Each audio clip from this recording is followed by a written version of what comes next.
Hello, मेरा नाम है अभिषेक और स्वागत करता हूं आप सभी का हमारे प्यारे से खूबसूरत से चैनल में जिसका नाम है जेआर कॉलेज।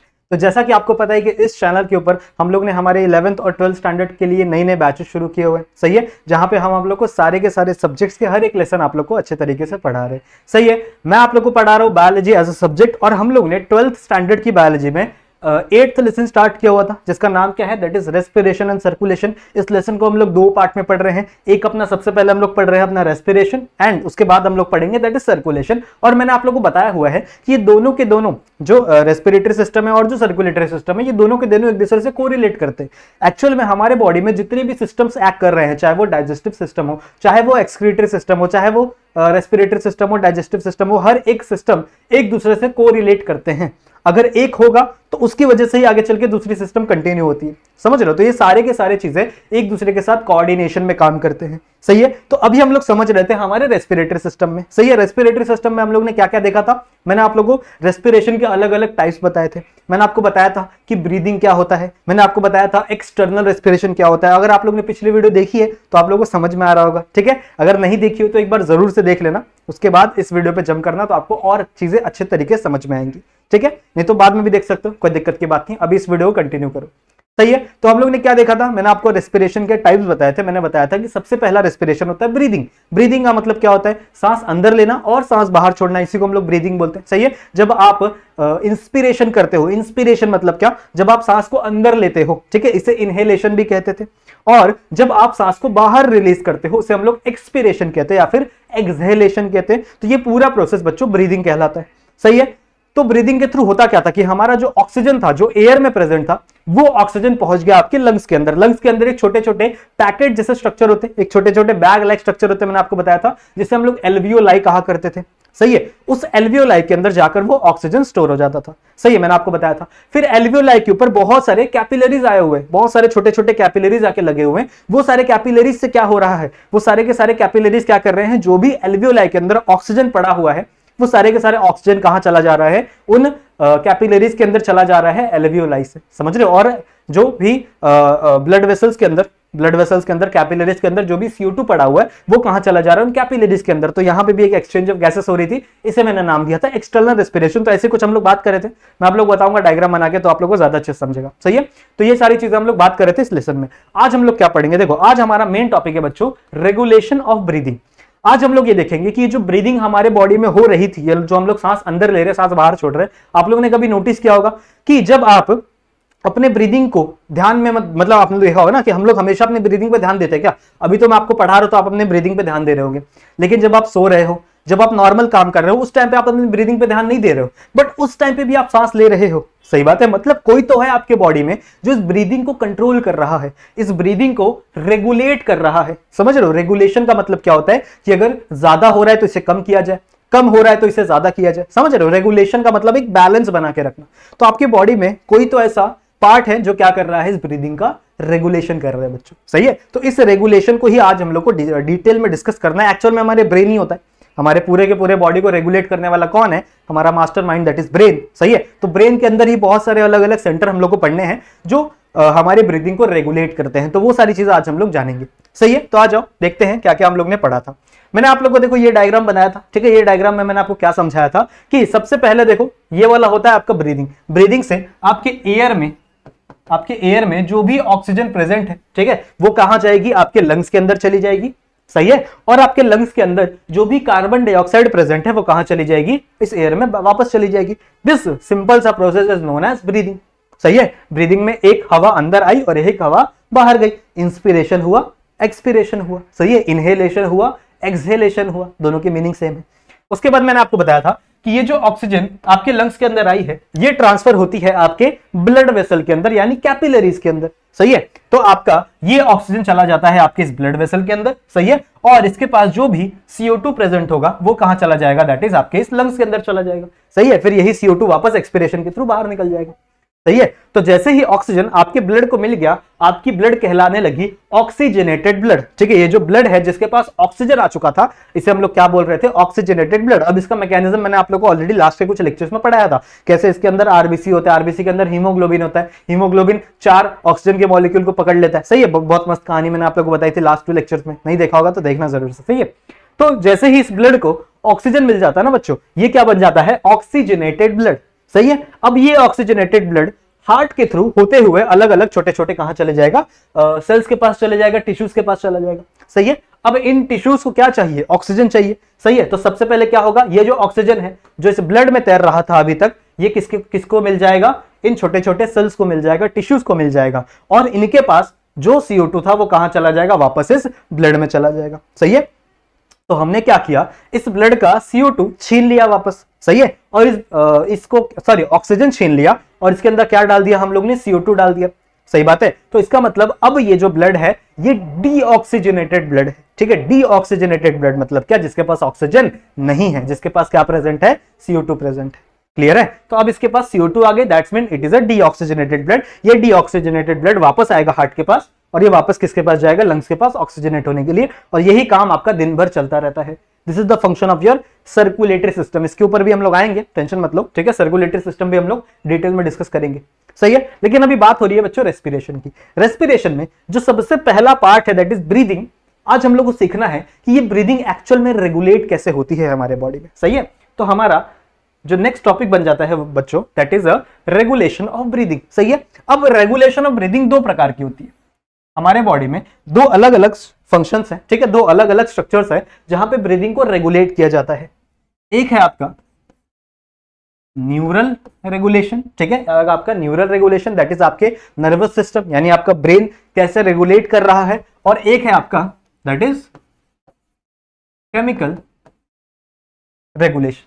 सही है। तो दो आपके रेगुलेशन है। अगर आप रेगुलेशन ऑफ ब्रीदिंग की बात करो कि कौन आपके ब्रीदिंग को रेगुलेट कर रहा है, तो सबसे पहले आएगा बच्चों हमारा neural regulation and the next thing is chemical regulation. और ये दोनों मिलाकर आपस में काम करते हैं और हमारे ब्रीदिंग को रेगुलेट करते हैं।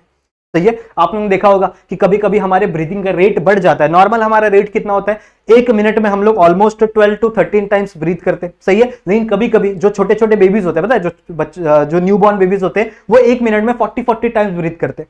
समझ रहे हो। तो उनका ब्रीदिंग का जो टाइम होता है वो बहुत ही कम होता है।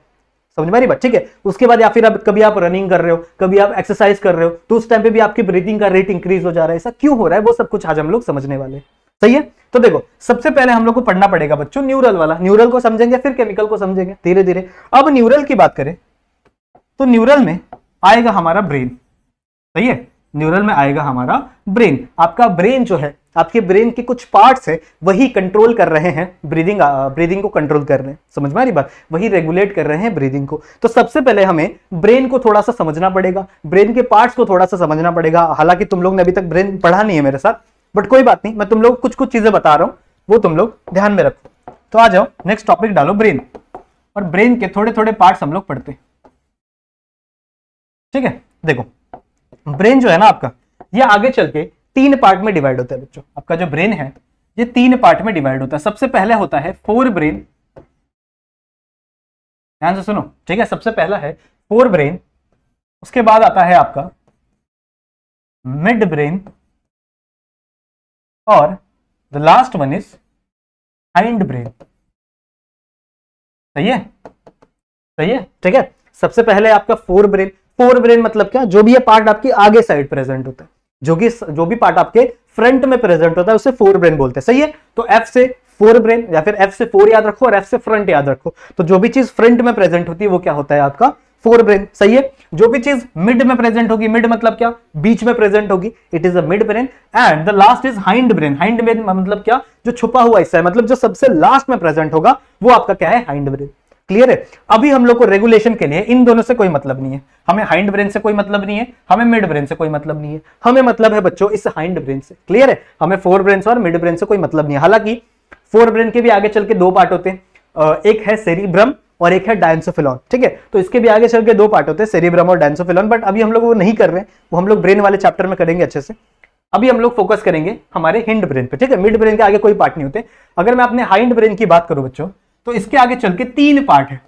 ठीक है। इसके आगे चल के कितने पार्ट है, 3 पार्ट है। सबसे पहला पार्ट है बच्चों पॉन्स वेरुलाए। वेरुलाए। ठीक है। नॉर्मली इसको पॉन्स बोलते हैं या फिर पॉन्स वेरुलाए। उसके बाद है आपका नेक्स्ट मेड्यूला ऑब्लोंगेटा। ऑब्लोंगेटा। ठीक है। इसका पूरा नाम है मेडुला ऑब्लोंगेटा, या फिर आप इसे सिर्फ प्यार से मेडुला भी बुला सकते हो, बुरा नहीं मानेगा ये। और लास्ट है बच्चों हमारा सेरिबेलम, ठीक है, लास्ट पार्ट है हमारा सेरिबेलम, सही है। तो हमारे हाइंड ब्रेन के ये 3 पार्ट होते हैं, एक आपका पॉन्स वेरुलाe, एक आपका मेडुला ऑब्लोंगेटा और एक आपका सेरिबेलम, सही है। मैंने देखो यहां पे बोला था फोर ब्रेन में 2 पार्ट होते हैं, एक सेरिब्रम, ठीक है, सेरिब्रम अलग है बच्चों, सेरिब्रम का स्पेलिंग देखो सेरिब्रम, ठीक है, और एक होता है डाइंसोफिलॉन। चलो ये इतना जरूरी नहीं है, ठीक है, तो आप लोगों को फोर ब्रेन में नहीं बता रहा हूं, अभी हम लोग फोकस कर रहे हैं मेनली आपके हाइंड ब्रेन में, ठीक है। तो अभी तक हम लोग ने क्या समझा, देखो अभी तक हम लोग ने सिर्फ इतनी बात की है कि आपके ब्रेन के 3 पार्ट होते हैं, आपका ब्रेन 3 पार्ट में टूटा हुआ है। सबसे पहले आपका फोर ब्रेन, ठीक है, उसके बाद है आपका मिड ब्रेन और एक आपका हाइंड ब्रेन। अगर मैं फोर ब्रेन की बात करूं तो फोर ब्रेन में सबसे 2 पार्ट होते हैं, एक आपका सेरिब्रम और एक आपका डाइंसोफिलॉन। सेरिब्रम क्या होता है, जब भी आज तक आपने जो भी ब्रेन का फोटो देखा होगा उसमें आप लोग ने ब्रेन में ऐसा सब फोल्डिंग देखी होगी बहुत सारे, ठीक है, अजीब सी फोल्डिंग स्ट्रक्चर देखे होंगे, वो पूरा का पूरा क्या है, वो पूरा का पूरा बच्चों सेरिब्रम है, ठीक है। अभी तक आप लोग ने जितना भी ऊपर का पार्ट देखा है ना, जितना भी ऊपर का पार्ट होता है ये सारा का सारा क्या होता है, सेरिब्रम होता है। आपका जो डाइंसोफिलॉन होता है वो दोनों पार्ट के बीच में होता है। आप लोग को पता है ना कि हमारा जो ब्रेन है वो 2 पार्ट में होता है, एक लेफ्ट हेमिस्फीयर और एक राइट हेमिस्फीयर, ठीक है, और एक दोनों हेमिस्फीयर के बीच में एक ऑर्गन सिचुएटेड होता है जिसको हम लोग बोलते हैं डाइंसोफिलॉन, क्लियर है। तो ये पूरा ऊपर का हिस्सा ये सारा का सारा फोर ब्रेन है। फिर आता है आपका मिड ब्रेन और देन आता है आपका हाइंड ब्रेन, ठीक है। तो इसका थोड़ा सा डायग्राम बनाते हैं अपन, उसके बाद आपको और अच्छे से चीजें समझ में आएंगी, ठीक है। तो सबसे पहले आपका फोर ब्रेन, तो मान लो मैं ऐसा डायग्राम बना रहा हूं, ठीक है, और एक पर्सन इस साइड फेस करके खड़ा हुआ है और आपको उसके ब्रेन का साइड व्यू दिख रहा है, तो आपको कौन कौन सी चीजें दिखेगी वो हम लोग बना रहे हैं, सही है। तो सबसे पहले ये आपका फोर ब्रेन, ठीक है, ये क्या है आपका फोर ब्रेन है, और इन्हीं फोर ब्रेन के बीच में क्या प्रेजेंट होता है आपका डाइंसोफिलॉन। अगर मैं डाइंसोफिलॉन की बात करूं तो वो यहीं कहीं बीच में ऐसे प्रेजेंट होगा, लेकिन मैं अभी दिखा नहीं सकता क्योंकि वो 2 हेमिस्फीयर के बीच में प्रेजेंट है, समझ रहे हो। तो मेरे को सिर्फ यहां से दिख रहा है, मेरे को अभी डाइंसोफिलॉन दिख नहीं रहा है, क्यों, क्योंकि अभी मैं सिर्फ यहां से देख रहा हूं, सही है। डाइंसोफिलॉन कहां प्रेजेंट है, ये हेमिस्फीयर, ये हेमिस्फीयर और ये हेमिस्फीयर के बीच में प्रेजेंट है, लेकिन अभी मैं डाइंसोफिलॉन देख नहीं पा रहा हूं, क्यों, क्योंकि मैं यहां साइड से देख रहा हूं, समझ में आ रही बात, ठीक है। तो ये मुझे क्या दिख रहा है आपका सेरिब्रम, ठीक है। अच्छा, सेरिब्रम के नीचे, सेरिब्रम के यहां नीचे बच्चों प्रेजेंट होता है आपका मिड ब्रेन। कुछ हिस्सा इसका अंदर धंसा हुआ रहता है और कुछ हिस्सा इसका बाहर रहता है, ये है आपका मिड ब्रेन, ठीक है। फिर मिड ब्रेन के नीचे, मिड ब्रेन के नीचे यहां से आपका हाइंड ब्रेन शुरू होता है। देखो मिड ब्रेन सिर्फ इतना से, अभी यहां से आपका हाइंड ब्रेन शुरू होगा। ये है सबसे पहला आपका पॉन्स, ठीक है, this is your pons, and the last one is medulla, clear है। ये है आपका मेडुला और साइड में लगा हुआ है, यहां पे साइड में लगा हुआ है आपका सेरिबेलम, क्लियर है। So this is the structure of your brain. हालांकि इतना अच्छा नहीं स्ट्रक्चर है, बट कोई बात नहीं, हमें समझने के लिए बहुत अच्छा है। सबसे ऊपर वाला नेमिंग कर लेते इसको, दिस इज द सेरिब्रम, सही है। ये वाला जो रीजन है, ये वाला जो रीजन है, it is a mid brain, इसके आगे चल के और कोई पार्ट नहीं है।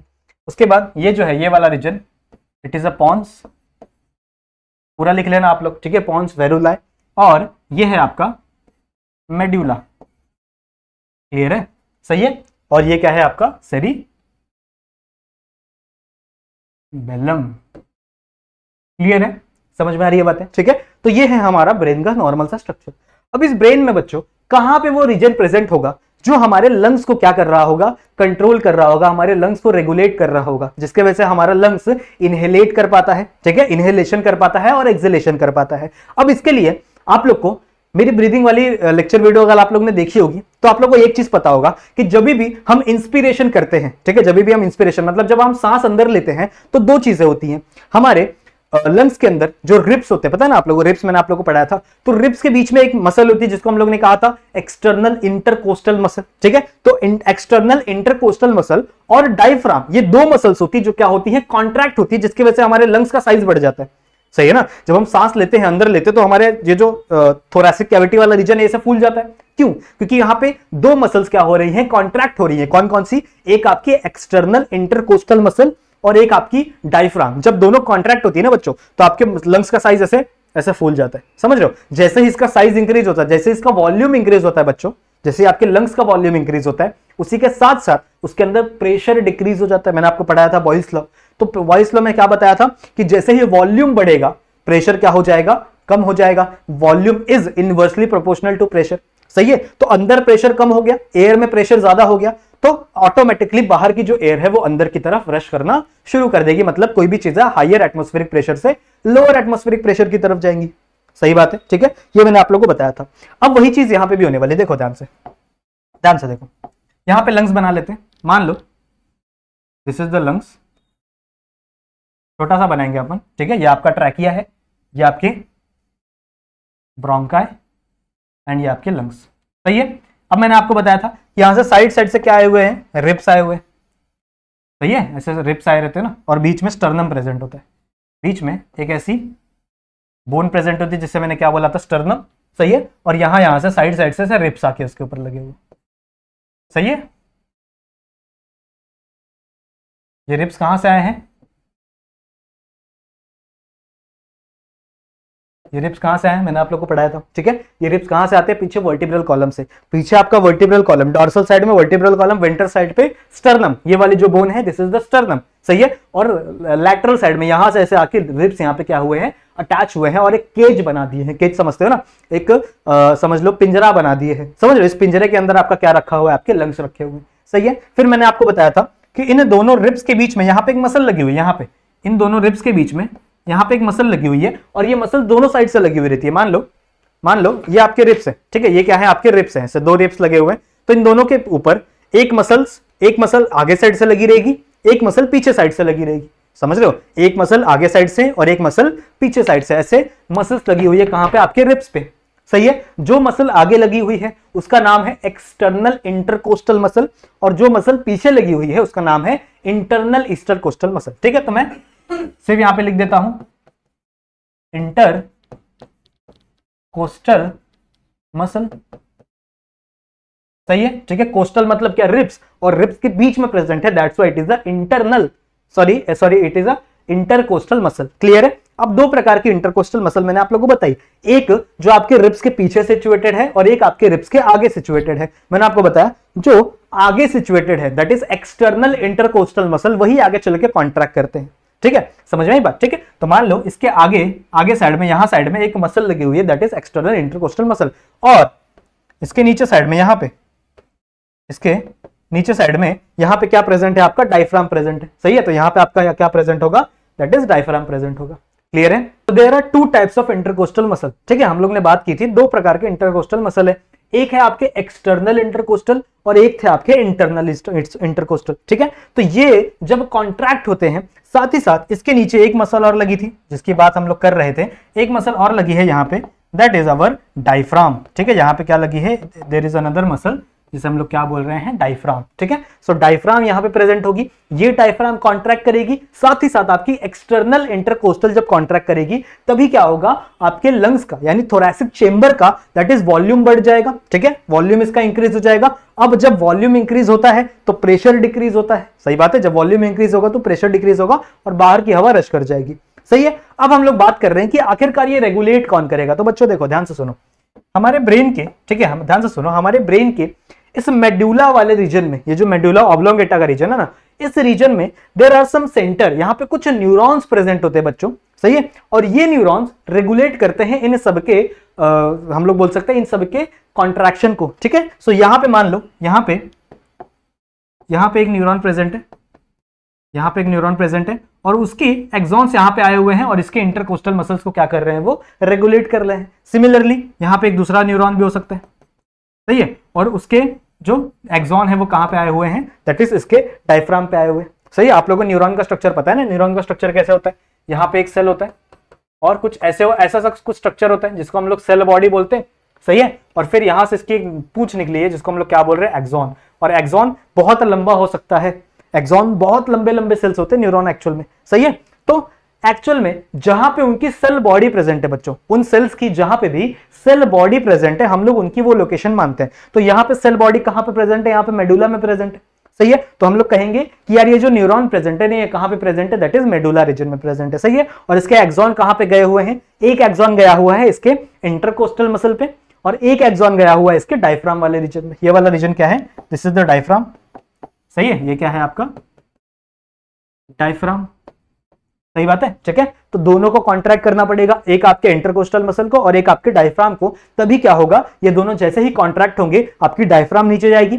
सही है, और आपके थोरैसिक चैम्बर का वॉल्यूम बढ़ जाएगा, सही बात है। इस रीजन को जहां पे आपके ये न्यूरॉन्स प्रेजेंट है, ठीक है, यहां पे जहां पे आपके न्यूरॉन्स प्रेजेंट है बच्चों, इस रीजन को हम लोग कहते हैं रेस्पिरेटरी रीजन। क्या बोलते हैं, इसका सिंपल सा नाम है रेस्पिरेटरी रीजन बोल रहा हूं या फिर रेस्पिरेटरी सेंटर, क्लियर है, रेस्पिरेटरी सेंटर, क्लियर है, ठीक है। तो रेस्पिरेटरी सेंटर का फंक्शन क्या है, रेस्पिरेटरी फंक्शन, इसका फंक्शन ये है कि ये कॉन्ट्रैक्शन का सिग्नल भेजेगा, सही है, कॉन्ट्रैक्शन का सिग्नल भेजेगा किसको किसको, एक आपके एक्सटर्नल इंटरकोस्टल को, ठीक है, एक्सटर्नल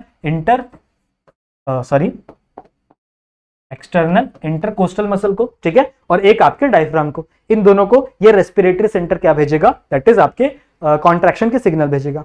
अब देखो कॉन्ट्रैक्शन के सिग्नल अगर कंटिन्यू जाते रहे, अगर कॉन्ट्रैक्शन के सिग्नल कंटिन्यू जाते रहे तो आपका कॉन्ट्रैक्शन, आपका जो मसल्स है वो कंटिन्यू कॉन्ट्रैक्ट होते रहेंगे, और अगर ये कंटिन्यू कॉन्ट्रैक्ट हो रहे तो मान लो एक टाइम ऐसा आएगा जब आपके लंग्स बर्स्ट भी तो हो सकते हैं, फट भी सकते हैं, सही है। तो मतलब मुझे इसको भी रेगुलेट करना पड़ेगा, मतलब मुझे कोई ऐसे सेंटर भी बनाने पड़ेंगे, कुछ ऐसे न्यूरॉन्स भी रखने पड़ेंगे जो क्या करे, इसके कॉन्ट्रैक्शन का जो सिग्नल है उसे रोके, समझ में आ रही बात, ठीक है। तो इसको रोकने का एक सेंटर प्रेजेंट होता है बच्चों, कहां पे, पॉन्स वाले रीजन में, ठीक है, जो पॉन्स वाला रीजन है ना, यहां पे एक दूसरा सेंटर प्रेजेंट होता है, यहां पे एक दूसरा न्यूरॉन्स प्रेजेंट होता है जो किसके ऊपर एक्ट करता है, इस रेस्पिरेटरी सिस्टम पे, रेस्पिरेटरी सेंटर पे एक्ट करता है, समझ में आ रही बात, ठीक है। पॉन्स वाले रीजन में एक दूसरा न्यूरॉन प्रेजेंट होता है जो किसके ऊपर एक्ट करता है, रेस्पिरेटरी सेंटर वाले न्यूरॉन पे एक्ट करता है, ताकि वो इसका कॉन्ट्रैक्शन का सिग्नल क्या करे, रोक सके, समझ में आ रही बात।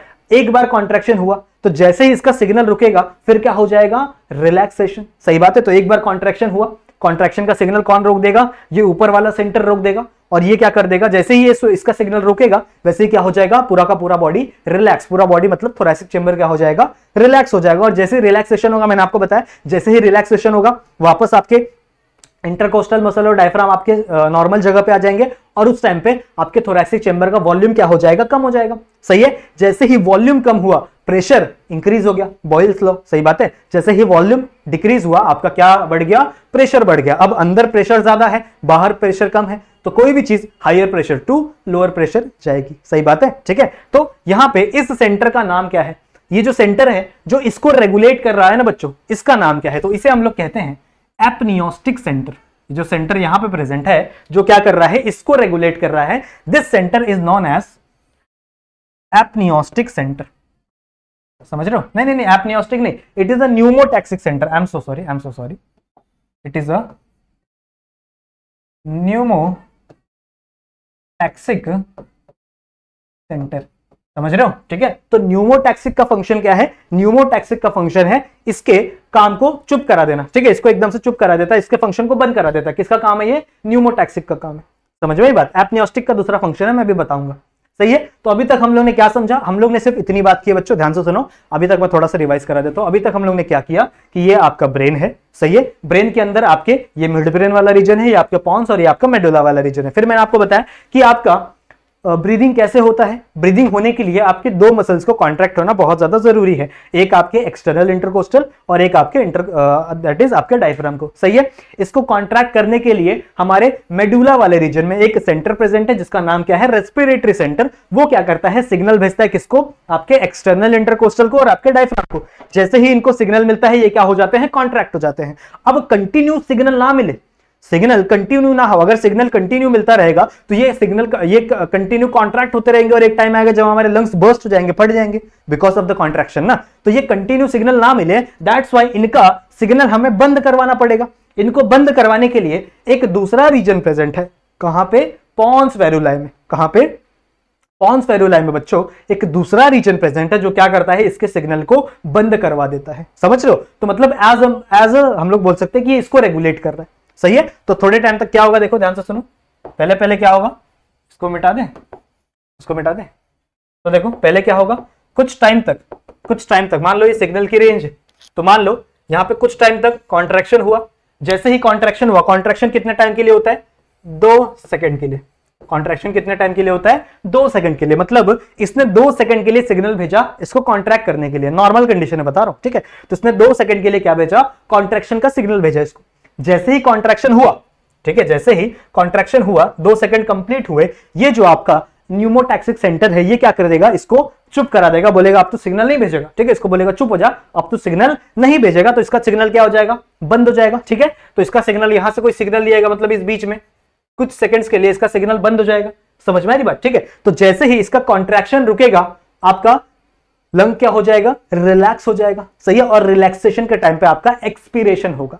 एक्सपीरेशन समझते हो ना? मतलब आपके CO2 रिच जो बाहर है, जो गैस है, वो क्या हो जाएगी? बाहर हो जाएगी। इसीलिए हम लोग कहते हैं कि जब भी इंस्पिरेशन होती है तो एनर्जी खर्च होती है बच्चों, क्योंकि हमें कॉन्ट्रैक्शन कराना पड़ रहा है। समझ रहे हो? कॉन्ट्रैक्शन कराने के लिए हमें क्या देनी पड़ रही है? एनर्जी देनी पड़ रही है। तो हमेशा हम लोग कहते हैं कि जो आपका इंस्पिरेशन है, it is an active process. Active process मतलब क्या? मैंने आपको बताया ना, जिसमें भी एनर्जी लगती हो, जिस भी प्रोसेस में एनर्जी खर्च हो रही हो, वो क्या है? एक्टिव प्रोसेस, सही है। तो आपका इंस्पिरेशन मतलब सांस अंदर लेना, it is an active process. क्यों? क्योंकि इसमें एनर्जी खर्च हो रही है भैया, यहां पे हमको कॉन्ट्रैक्शन करना पड़ रहा है, सही है। लेकिन जैसे ही कॉन्ट्रैक्शन के सिग्नल बंद हुए, ये जो आपका लंग्स है, जो आपका थोरैसिक चेंबर है, ये ऑटोमेटिकली रिलैक्स हो जा रहा है। समझ रहे हो? ये ऑटोमेटिकली क्या हो जा रहा है? रिलैक्स हो जा रहा है। मतलब हमें रिलैक्सेशन के लिए कोई भी एनर्जी खर्च करने की जरूरत नहीं पड़ रही है, सही बात है।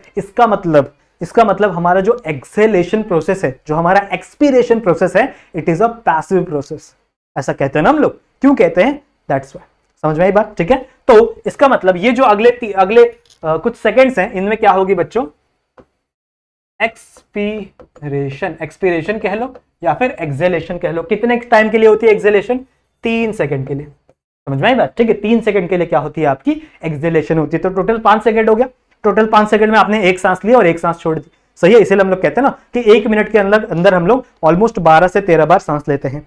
नॉर्मल कंडीशन की बात हो रही है, सही बात है, ठीक है। सो आई होप आप लोगों को ये चीज समझ में आ गई होगी। अब देखो, अब इसके कॉन्ट्रैक्शन को सिग्नल, अब इसके कॉन्ट्रैक्ट होने का सिग्नल इसको नहीं मिल रहा, क्योंकि इसने इसको बंद करवा दिया, सही बात है। तो इसको वापस चालू करवाने के लिए भी तो कोई होना चाहिए भैया, कोई तो होगा जो इसको वापस चालू कराएगा, बोलेगा भैया जा सिग्नल भेज फटाफट, सही है। तो इसको चालू करने के लिए न्यूमोटैक्सिक सेंटर के बाजू में ही, ध्यान से सुनेंगे, न्यूमोटैक्सिक सेंटर के बाजू में ही एक दूसरा सेंटर प्रेजेंट होता है। यहां पे एक दूसरे सेल बॉडी प्रेजेंट होती है, मतलब न्यूरॉन्स प्रेजेंट होते हैं, और ये इसको सिग्नल देते हैं बच्चों वापस कॉन्ट्रैक्शन चालू करवाने का। समझ रहे हो? ये इसको वापस कॉन्ट्रैक्शन चालू करवाने का सिग्नल देते हैं। दिस सेंटर, ये जो सेंटर है अपना, इस सेंटर को हम लोग कहते हैं दैट इज एपनियोस्टिक सेंटर। ये है एपनियोस्टिक सेंटर, एपनियोस्टिक सेंटर। क्लियर है? समझ में आ गई बात? सही है। तो न्यूमोटैक्सिक सेंटर का मतलब क्या है? वो आपके रेस्पिरेटरी सेंटर को बंद करवाएगा। रेस्पिरेटरी सेंटर समझ में आ गया ना? रेस्पिरेटरी सेंटर वो है बच्चों जिसके पास पावर है कॉन्ट्रैक्शन करवाने की, सही है, जिसके पास सुपर पावर है कॉन्ट्रैक्शन करवाने की, बट इसको अपने सुपर पावर को यूज करना नहीं आता, ऐसा मान लो, ठीक है। इसको अपने सुपर पावर को यूज करना नहीं आता। ये कॉन्ट्रैक्शन करवा रहा है बट इसको कॉन्ट्रैक्शन रोकना नहीं आता। तो इसको रोकने के लिए एक दूसरा सेंटर प्रेजेंट है जिसको हम लोग क्या बोल रहे हैं? Pneumotaxic centre. न्यूमोटैक्सिक सेंटर का काम क्या है कि ये इसके कॉन्ट्रैक्शन के सिग्नल को बंद करवा देता है, इसको चुप करवा देता है, सही है। जैसे ही इसको चुप कराता है, ये कॉन्ट्रैक्शन के सिग्नल बंद हो जाते हैं। कितने सेकंड के लिए बंद होते हैं बच्चों? 3 सेकंड के लिए। और 3 सेकंड बाद वापस आपका जो एपनियोस्टिक सेंटर है, ठीक है, जो आपका एपनियोस्टिक सेंटर है, वो क्या करेगा? वापस इसको सिग्नल भेजेगा कि भैया कॉन्ट्रैक्शन चालू करा, कॉन्ट्रैक्शन चालू करा, और इसका वापस कॉन्ट्रैक्शन क्या हो जाएगा? चालू हो जाएगा। कितने टाइम के लिए? वापस 2 सेकंड के लिए। और वापस आपका जो न्यूमोटैक्सिक सेंटर है वो क्या करेगा? इसको बंद करवा देगा। समझ रहे हो? तो ये जो खेल है ये पूरे दिन चलता रहेगा। समझ रहे हो? जो खेल है ये पूरे दिन चलता रहेगा। सबसे पहले आपका एपनियोस्टिक सेंटर बोलेगा भैया कॉन्ट्रैक्शन करवा, ठीक है। जैसे ही वो कॉन्ट्रैक्शन होगा 2 सेकंड के लिए, 2 सेकंड बाद आपका एपनियोस्टिक सेंटर, सॉरी आपका न्यूमोटैक्सिक सेंटर क्या बोलेगा? भैया बंद कर दे भैया, अब तेरे को भेजने की जरूरत नहीं है, उसको चुप करवा देगा। जैसे उसको चुप कराया, कॉन्ट्रैक्शन रुक गया, रिलैक्सेशन हो गया, सही है। वापस आपका एपनियोस्टिक सेंटर बोलेगा कॉन्ट्रैक्शन कराने के लिए, अपना न्यूमोटैक्सिक सेंटर बोलेगा कॉन्ट्रैक्शन रोकने के लिए। समझ रहे हो? तो ये जो रिफ्लेक्स है ये पूरे दिन चलता रहता है। This reflex is known as Hering, क्या नाम है इसका? सॉरी, हीरिंग बर्नियर रिफ्लेक्स, ठीक है। इसको हम लोग क्या बोलते हैं बच्चों? Hering Breuer reflex. Hering Breuer reflex समझ में आया? तो मैंने आप लोगों को समझाया, वही है आपका हीरिंग बर्नियर रिफ्लेक्स। क्लियर है? हीरिंग बर्नियर रिफ्लेक्स का मतलब समझ में आया? यहां पे आपका दैट इज मेडुला वाले रीजन में, यहाँ पे आपके मेडुला वाले रीजन में क्या प्रेजेंट है, रेस्पिरेटरी सेंटर प्रेजेंट है। रेस्पिरेटरी सेंटर क्या कर रहा है, यहां से ये सिग्नल भेज रहा है किसको, आपके कॉन्ट्रैक्शन के लिए, दैट इज इंटरकोस्टल मसल्स को और डायफ्राम को सिग्नल भेज रहा है, सही है। और इसके ऊपर यहाँ पे पॉन्स वाले रीजन में एक आपका प्रेजेंट है न्यूमोटैक्सिक सेंटर, जो क्या कर रहा है, इसको रोक रहा है, और एक प्रेजेंट है आपका एपनियोस्टिक सेंटर, जो इसके कॉन्ट्रैक्शन की प्रोसेस को वापस चालू करवा रहा है, समझ रहे हो। तो यही चलता रहता है और इसी को हम लोग क्या बोलते हैं, that is hearing burner reflex. Clear है। सो आई होप आप लोग को समझ में आ गया होगा। यही है आपका रेगुलेशन, सही है। अब ये जो हम लोग ने रेगुलेशन पढ़ा बच्चों, ये है न्यूरल रेगुलेशन, ठीक है। ये जो रेगुलेशन था, ये न्यूरल रेगुलेशन था भैया, नर्व्स के हिसाब से आपका ऐसा रेगुलेशन होता है। बट कभी कभी आप कहीं भाग रहे हो, मान लो कोई डॉग आपके पीछे पड़ गया, ठीक है, और बहुत ही खूंखार है, बहुत ही आपके एरिया का बहुत ही बदनाम डॉग है जो सबको काट लेता है, समझ रहे हो, और वो आपके पीछे पड़ गया और आप भाग रहे हो, सही है। तो उस टाइम पे क्या होगा, उस टाइम के आपकी बॉडी के अंदर आपका ब्रीदिंग रेट बढ़ जाता है, देखे रहोगे ना आप लोग, आपका ब्रीदिंग रेट बढ़ जाता है। क्यों बढ़ जाता है, नॉर्मल सी कंडीशन देखो, जब आप भाग रहे हो तो आपकी बॉडी को ज्यादा एनर्जी चाहिए। देखो ध्यान से सुनो, जब आप भाग रहे हो, ये मिटा दूं मैं, ये समझ में आ गया ना, ये समझ में आ गया ना, ठीक है। जब आप रनिंग कर रहे हो या फिर आप लोग मान लो जिमिंग कर रहे हो, एक्सरसाइज कर रहे हो, तो भी आपका ब्रीदिंग रेट बढ़ जाता है। तो मान लो आप रनिंग कर रहे हो, एक केस लेते हैं अपन, क्या कर रहे हैं हम लोग, रनिंग कर रहे हैं, तो इस टाइम पे आपके बॉडी को बहुत ज्यादा एनर्जी की जरूरत है, आपके बॉडी को बहुत ज्यादा एनर्जी की जरूरत है। तो फटाफट क्या करेंगे, आपके सेल्स के अंदर ये रिएक्शन फटाफट चलेगी, मतलब फटाफट ग्लूकोज आएगा, सही है, फटाफट ऑक्सीजन आएगी, सही है, और फटाफट क्या भैया, एटीपी का फॉर्मेशन किया जाएगा, एटीपी प्लस CO2, सही है, इन सब का फॉर्मेशन किया जाएगा। यहाँ पे और भी कुछ बनता है, H2O बनता है, हीट बनता है, वो सब लिख लेना, कोई बात नहीं। पर अभी हम लोग को पता है कि फटाफट ये प्रोसेस चलने लगेगी, जब आप भाग रहे हो तो उस टाइम पे ये प्रोसेस चलेगी, क्योंकि आपके बॉडी को एटीपी की ज्यादा नीड है, आपके बॉडी को एटीपी की नीड इसीलिए है ताकि आपको भागना है ना, एनर्जी तो लगेगी ना, एक्टिव प्रोसेस है ना, तो आपके बॉडी को एनर्जी की जरूरत है।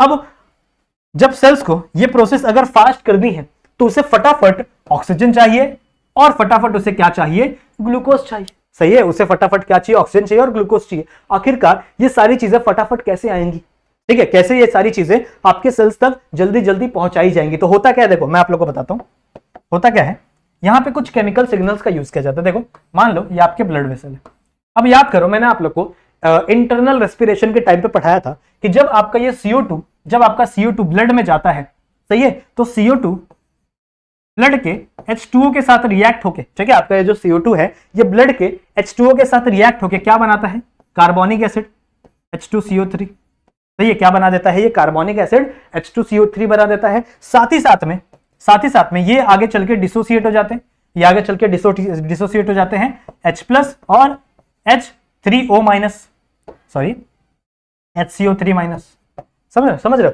तो इसमें डिसोसिएट हो जाते हैं। जब भी आपके ब्लड में ये रिएक्शन ज्यादा तेज चलेगी, इसका मतलब आपके ब्लड के अंदर CO2 की कॉन्सेंट्रेशन बढ़ जाएगी, साथ ही साथ में H+ की कॉन्सेंट्रेशन बढ़ जाएगी। सही बात है, आपके ब्लड में जब ये रिएक्शन बहुत ही तेज चलेगी, क्यों तेज चल रही है, क्योंकि आप भाग रहे हो, एनर्जी की बहुत नीड है आपके, सही है। तो जब ये रिएक्शन ज्यादा तेज चलेगी तो आपके ब्लड के अंदर CO2 की कॉन्सेंट्रेशन बढ़ जाएगी, साथ ही साथ आपके ब्लड के अंदर H+ की कॉन्सेंट्रेशन बढ़ जाएगी।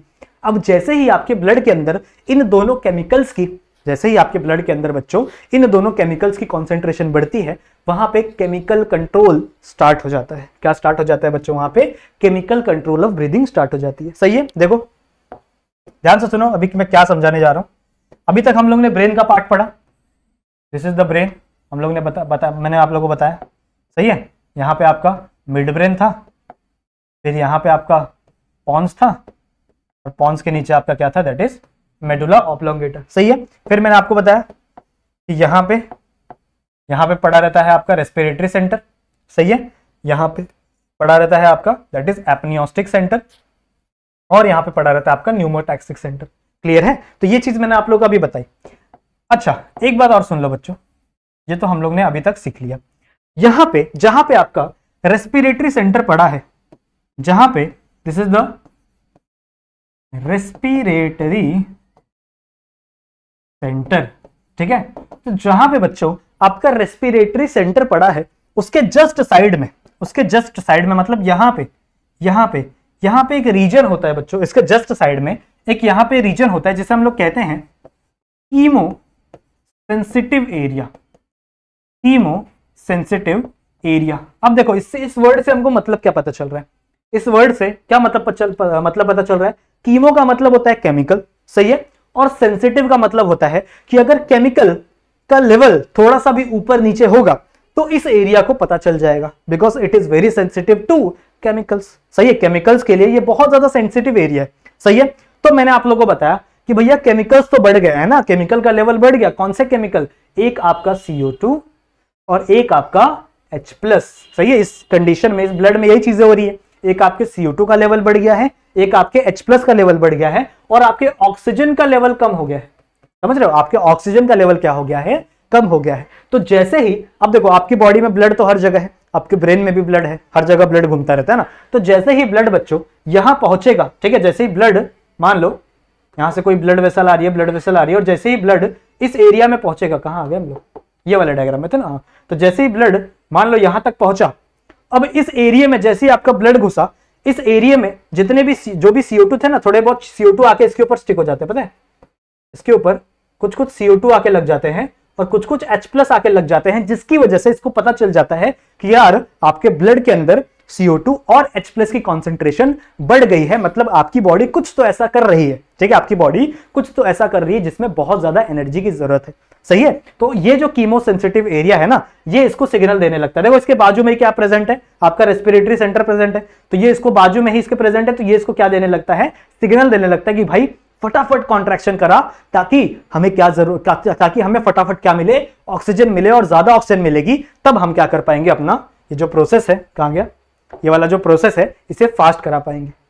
समझ में आई बात, ठीक है। इसीलिए हमारी सांस फूलने लगती है, हम लोग फटाफट सांस लेने लगते हैं, क्यों, because of this chemo sensitive area. Clear है। अच्छा, आपका कीमो सेंसिटिव एरिया सिर्फ ब्रेन में प्रेजेंट है क्या, नहीं, हमारे हार्ट में भी प्रेजेंट होता है। हमारा जो हार्ट है ना, हार्ट, मान लो दिस इज योर हार्ट, ऐसे इमेजिन कर लो, अभी मैं एक्चुअल स्ट्रक्चर नहीं बना रहा हूं, सो मान लो दिस इज योर हार्ट। अब हार्ट से जो ब्लड वेसल निकलती है आपका ऑक्सीजनेटेड ब्लड लेके, मान लो ये आपकी ब्लड वेसल है जो निकल रही है ऑक्सीजनेटेड ब्लड लेके, बच्चों इसे एओर्टा कहते हैं, सही है, इसे क्या बोलते हैं, एओर्टा। तो एओर्टा में भी कुछ केमिकल सेंसिटिव एरिया प्रेजेंट होता है, एओर्टा में भी बहुत सारे केमिकल सेंसिटिव एरिया प्रेजेंट होता है। अब जैसे ही आपके ब्लड में, मैंने आपको बताया कि एओर्टा है, तो एओर्टा के अंदर से तो ब्लड फ्लो हो ही गई, सही है। तो जैसे ही इसके अंदर से ब्लड फ्लो होता है, और ऐसा ब्लड फ्लो हो रहा है जिसके अंदर CO2 और H+ की कॉन्सेंट्रेशन ज्यादा है, तो वो भी इसके ऊपर आगे स्टिक हो जाते हैं, सही है। और ये भी सिग्नल देने लगते हैं किसको, आपके रेस्पिरेटरी सेंटर को, कि भैया फटाफट क्या करो, रेस्पिरेशन स्टार्ट करो। समझ में आई बात, ठीक है, जिसकी वजह से आपकी सांस फूलने लगती है और आप फटाफट सांस लेने लगते हो।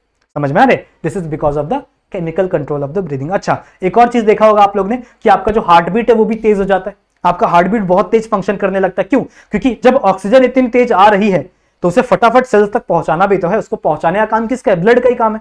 तो मतलब जब आपका हार्ट बीट फास्ट पंप होगा तभी आपका ब्लड फटाफट फ्लो होगा, यानी आपका ब्लड प्रेशर तभी बढ़ेगा, सही बात है, ठीक है। आपका ब्लड प्रेशर जब बढ़ेगा तभी फटाफट आपके सेल्स तक हम चीजें पहुंचा सकते हैं। तो वो कैसे तेज होता है बच्चों, देखो वो कैसे तेज होता है, एक्चुअल में वो तेज होता है आपके किडनी की वजह से। मान लो दिस इज द हार्ट, ठीक है, अब कहां बना है, मान लो यहां पे किडनी है, किडनी है, किडनी पता है सब सारे बच्चों को। तो किडनी के ऊपर, किडनी के जस्ट सर के ऊपर एक ग्लैंड प्रेजेंट होता है, यहां पे किडनी के जस्ट सर के ऊपर बच्चों एक ग्लैंड प्रेजेंट होता है जिसको हम लोग एड्रेनल ग्लैंड बोलते हैं, ठीक है।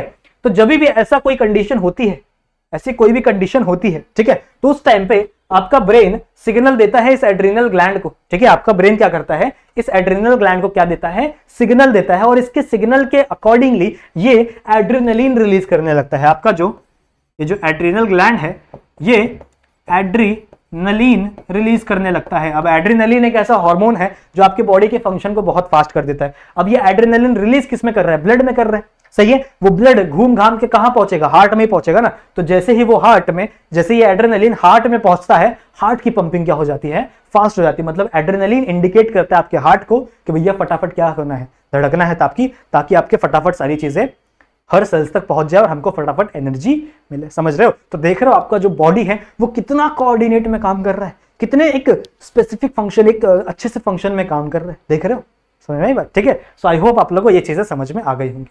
क्लियर है, क्लियर है, ठीक है। चलो आ जाओ नेक्स्ट स्टेप पे चलते हैं। अच्छा, नेक्स्ट स्टेप बच्चों कुछ डिसऑर्डर के बारे में है। अब देखो ज्यादा डिसऑर्डर के बारे में हम लोग बात नहीं करेंगे क्योंकि एक्चुअल में ज्यादा कुछ दिया नहीं हुआ आपके बुक में और समझाने लायक ज्यादा कुछ है नहीं।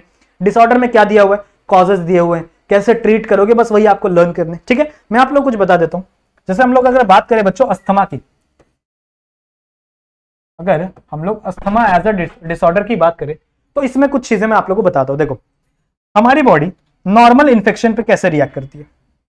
पहले हम लोग बात करते हैं कि हमारी बॉडी नॉर्मल, जब आपकी बॉडी को नॉर्मल इन्फेक्शन होता है तो आपकी बॉडी कैसे रिएक्ट करती है। देखो मान लो आपने सांस ली, ठीक है, और सांस के थ्रू कुछ बैक्टीरियाज आपके बॉडी में चले गए, कुछ बैक्टीरियाज आपके बॉडी में चले गए और वो चले गए आपके ट्रैकिया में। मान लो ये आपका ट्रैकिया है, सही है, ये आपका ट्रैकिया है और इसके अंदर कुछ क्या चले गए, आपके बैक्टीरिया चले गए, या फिर कहीं से भी मान लो आपका कोई कट लग गया, वहां से कोई बैक्टीरिया चले गए। तो जब भी आपके बॉडी में बैक्टीरिया घुसते हैं, अब इसको मैं कट करके ऐसे देख रहा हूं तो आपको कुछ ऐसी चीजें दिखेंगी, सही है। और इसके बीच में कौन आ गया है, एक बैक्टीरिया आ गया, समझ रहे हो, कौन आ गया है, एक बैक्टीरिया आ गया। अब ये बैक्टीरिया करेगा क्या, देखो ध्यान से, ये बैक्टीरिया बच्चों एंटर कर जाता है इस वॉल के अंदर। ठीक है, ये कहां एंटर कर जाता है, इस वॉल के अंदर, जो भी आपके ट्रैकिया की वॉल है ना, इस वॉल के अंदर एंटर कर जाता है। होता क्या है, देखो मजेदार है, होता क्या है, इस वॉल के अंदर बच्चों एक सेल पड़ा हुआ है, एक सेल पड़ा हुआ है। इस सेल को हम लोग कहते हैं मास्ट सेल, जिसे हम लोग क्या बोलते हैं, मास्ट सेल, या फिर आप बोल दो मस्त सेल। मस्त चंगा भला पड़ा हुआ है, बट ये चंगा नहीं है। ठीक है, इसका प्रोनाउंसिएशन एक्चुअल में मास्ट सेल है, बट आप कर सकते हो जैसा आपको स्पेलिंग याद रहे, सही है। तो मास्ट सेल पड़ा हुआ है।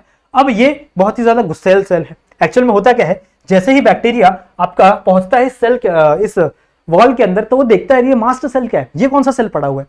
तो ये क्या करता है, जाके ना इसके ऊपर बैठ जाता है। ये जो बैक्टीरिया है ये एक्चुअल में जाके इसके ऊपर बैठ जाता है। जैसे ही कोई भी बैक्टीरिया के इन्फ्लुएंस में या फिर कांटेक्ट में आपका मास्ट सेल आता है ना, तो आपका मास्ट सेल एक हार्मोन रिलीज कर देता है, या फिर हम लोग बोल सकते हैं कि एंजाइम रिलीज कर देता है, जिसको हम लोग कहते हैं हिस्टामाइन। क्या रिलीज कर देता है वो, हिस्टामाइन रिलीज कर देता है। अब हिस्टामाइन क्या है, हिस्टामाइन के हमारे बॉडी में बच्चों दो फंक्शन है, ध्यान से सुनेंगे। हिस्टामाइन के हमारे बॉडी में दो फंक्शन है। एक फंक्शन है बच्चों वेजोडाइलेटर, डरना नहीं है, नाम खाली डेंजरस है, लगता है डेंजरस है नाम, इसका मीनिंग एकदम सिंपल है। ठीक है, एक है वेजोडाइलेटर और एक है ब्रोंको कंस्ट्रक्टर। ध्यान से सुनो, ठीक है। वेजोडाइलेटर मतलब क्या, वेजो का मतलब होता है बच्चों वेसल। कौन से वेसल की बात हो रही है, ब्लड वेसल की बात हो रही है। ठीक है, तो ब्लड वेसल को ये डायलेट कर देता है। डायलेट मतलब क्या, डायलेट मतलब चौड़ा कर देना, कोई भी चीज को फैला देना, उसको हम लोग क्या बोलते हैं, डायलेशन। तो ये क्या करता है, ब्लड वेसल को डायलेट कर देता है। मीनिंग कितना सिंपल है, इसी चीज को हम लोग क्या बोलते हैं, वेजोडाइलेशन। ठीक है, तो एक इसका फंक्शन है कि भैया ये ब्लड वेसल को डायलेट कर देगा, बड़ा कर देगा। दूसरा इसका फंक्शन है बच्चों ब्रोंको कंस्ट्रक्शन का, मतलब जो आपके ब्रोंकाई पता है ना, आपके ये ट्रैकिया से आगे चलने के बाद ये ब्रोंकाई बन जाते हैं, तो ये ब्रोंकाई को कंस्ट्रक्ट कर देता है, मतलब इसका साइज क्या कर देता है, वो छोटा कर देता है। समझ रहे हो, साइज क्या कर देता है, वो छोटा कर देता है। इसका यूज क्या है, देखो अगर आपके ब्लड वेसल्स डायलेट हो जाएंगे तो जो भी इंफेक्शन वहां पे पहुंचा है, जो भी वायरस वहां पे पहुंचा है, वहां पे फटाफट WBC आ जाएंगे, ज्यादा अमाउंट ऑफ WBC आ जाएंगे, ताकि वो उसको फटाफट पकड़ के खा जाए। मैक्रोफेजेस जैसे बड़े बड़े सेल्स होते हैं ना, तो उसको पकड़ के खा जाए। समझ में आई बात, ठीक है। और आपके ब्रोंको को कंस्ट्रिक्ट कर देते ताकि और कोई इंफेक्शन बाहर से ना आ पाए। समझ में आ रही बात, ठीक है, और कोई इंफेक्शन बाहर से ना आ पाए। तो आपके हिस्टामाइन का ये फंक्शन है, आपके मास्ट सेल का ये फंक्शन है हिस्टामाइन रिलीज करना, और नॉर्मल कंडीशन में, नॉर्मल इंफेक्शन में ये होता है। अगर मैं बात करूं अस्थमा की बच्चों, अगर अस्थमा की बात करें तो अस्थमा में आपकी जो बॉडी है ना, वो हाइपर सेंसिटिव हो जाती है। क्या हो जाती है, देखो बात करें तो आपकी बॉडी हाइपर सेंसिटिव हो जाती है। हाइपर सेंसिटिव मतलब क्या, बहुत ज्यादा सेंसिटिव। अगर आपकी बॉडी में, ठीक है, कोई पोलन उड़ के चढ़ा गया, पोलन समझते हो, पोलन ग्रेन जो कहाँ एंथर में बनता है, लेसन नंबर 1 में पढ़ाया था मैंने आपको। तो एंथर से मान लो कोई भी पोलन ग्रेन हवा में उड़ता रहता है, अब आपकी बॉडी में कोई पोलन ग्रेन उड़ के चला गया, तो आपकी बॉडी ऐसे रिएक्ट करेगी, ऐसे डर जाएगी कि भैया यहाँ पे जरूर ये पोलन ग्रेन नहीं है, यहाँ पे जरूर कोई बैक्टीरिया आया हुआ है, कोई बैक्टीरिया का इन्फेक्शन आया हुआ है, और फटाफट हिस्टामाइन रिलीज करना शुरू कर देती है। जिसकी वजह से जो ब्रोंको कंस्ट्रक्शन देखने के लिए मिलता है, मतलब इनके जो ब्रोंकाई है वो क्या हो जाते हैं बच्चों, कंस्ट्रिक्ट हो जाते हैं, मतलब इसका साइज बहुत ही छोटा हो जाता है, समझ रहे हो, इसका साइज बहुत ही क्या हो जाता है, छोटा हो जाता है, जिसकी वजह से इसके अंदर से एयर पास नहीं हो पाती, समझ रहे हो, और जिसकी वजह से लोगों को सांस लेने में बहुत ज्यादा दिक्कत हो जाती है, समझ रहे हो, इसमें बहुत मुश्किल, मतलब बहुत इनको मेहनत करनी पड़ती है सांस लेने के लिए, अस्थमा वाले लोगों को, समझ रहे हो। तो कोई भी हो जाए, चाहे आपका कोई फॉरेन पार्टिकल हो गया, चाहे आपका कोई दूसरा कोई ऑब्जेक्ट हो गया, चाहे आपका कोई रुई हुआ जैसा ऑब्जेक्ट हो गया, कुछ भी आपके बॉडी के अंदर घुसेगा ना, आपकी बॉडी को क्या लगेगा, कोई बैक्टीरिया आ गया, इन्फेक्शन हो गया, फटाफट से मास्ट सेल से हिस्टामाइन रिलीज करना शुरू हो जाता है, समझ रहे हो, तो आपकी बॉडी हाइपर सेंसिटिव हो जाती है। ऐसा होता है किस केस में, अस्थमा के केस में, समझ रहे हो। तो ऐसे ही बहुत सारे आप लोग को अलग अलग बीमारियां दी हुई है। तो सिंपल सा देखो, बीमारियों को समझा मैं दूंगा आप लोग को, ऐसा कुछ नहीं है, बट चीज ये है कि उसको रीड आप लोग को करना पड़ेगा, ठीक है, उसको रीड करना है आप लोग को, उसके कॉजेस क्या है, कैसे वो इन्फेक्शन होता है, उसको ट्रीट कैसे करना है, ठीक है, उसको एक बार रीड करना, उसमें समझाने जैसा कुछ है नहीं, इसमें थोड़ा बहुत समझाने जैसा था तो मैंने आपको समझा दिया। अगर आपको कुछ नहीं समझ में आएगा तो मेरे इंस्टाग्राम पे मुझे मैसेज कर देना, वहां पे मैं आप लोगों को बता दूंगा चीजें, सही है, समझ में आई बात, तो उसे रीड कर लेना, बहुत सिंपल सिंपल डिजीज के नाम दिए हुए। नेक्स्ट चलते बच्चों हमारे नेक्स्ट टॉपिक पे, दैट इज वेंटिलेशन। अब वेंटिलेशन का मतलब क्या होता है, देखो वेंटिलेशन आप लोग ने नाम सुना होगा, वेंटिलेटर का नाम सुना होगा। वेंटिलेटर क्या होता है, एक मशीन होती है, एक मशीन होती है जो क्या करती है, आर्टिफिशियली आपका लंग्स का काम आपको करके देती है, मतलब जो आपकी बॉडी में आपका काम लंग्स कर रहे हैं, समझ में आ रही है बात, ठीक है, जो बॉडी में आपका काम लंग्स कर रहेगा, लंग्स का काम क्या है कि बाहर से ऑक्सीजन लेना, उसको स्टोर करना, सही है, और CO2 को रिलीज करना, सही है। तो ये काम अगर हम किसी मशीन से करें, अगर ये काम हम किसी मशीन से करें, अगर आपकी बॉडी में लंग्स डैमेज हो गए या फिर आपकी बॉडी में कोई ऑपरेशन कर रहे हैं हम लोग, सही है, तो ऑपरेशन के टाइम पे लंग्स काम ना करें तो उस टाइम पे हम लोग वेंटिलेटर मशीन का यूज करते हैं, समझ में आ रही बात। तो वेंटिलेटर क्या है, इट इज अ मशीन जो किसका फंक्शन रेप्लिकेट करती है, या फिर हम लोग कह सकते हैं किसका फंक्शन जैसा काम करती है वो, दैट इज आपके लंग्स की तरह, समझ रहे हो, समझ में आ रही बात, ठीक है। तो नॉर्मल सी कंडीशन है, अगर किसी पर्सन को लंग्स डैमेज हो गया तो उसको वेंटिलेटर पे लगाना पड़ता है, किसी को सांस नहीं आ रही अच्छे से तो उसको वेंटिलेटर पे लगाना पड़ता है, तो बहुत ही इंपॉर्टेंट मशीन बन जाती है आपकी, that is ventilation machine. Clear है, समझ में आई बात, ठीक है। सो यहाँ पे आपका जो रेस्पिरेशन वाला पार्ट है वो खत्म होता है, ठीक है। आई होप आप लोग को जितना मैंने समझाया है वो चीज समझ में आई होगी, ब्रीदिंग रेगुलेशन का समझ में आ गया होगा। अगर आपको कोई भी डाउट होता है तो मैंने आप लोग को अपनी इंस्टा आईडी पहले से मेंशन की हुई है, ठीक है, आप यहाँ पे आके मुझे मैसेज कर सकते हो, कोई भी डाउट होगा तो बता देना, मैं ट्राई करूंगा एक छोटी सी वीडियो बनाकर आप लोगों को आपके जो सारे डाउट है वो क्लियर कर दूं, सही है। सो आई होप आप लोग को इस वीडियो में मजा आया होगा, सही बात है, ठीक है। वीडियो पसंद आई है तो चैनल को लाइक जरूर से कर देना, चैनल पर नए हो तो सब्सक्राइब करके जरूर से जाना, और अगर आप लोग ने अभी तक बेल नोटिफिकेशन को ऑन नहीं किया तो उसे ऑन कर देना, ताकि सारी की सारी नोटिफिकेशन आप लोग को मिलती रहे। क्लियर है, समझ में आई बात, ठीक है। सो आई होप आप लोग को मजा आया होगा वीडियो में, तो मिलते हैं नेक्स्ट वाले लेक्चर में, तब तक के लिए कीप स्टडी।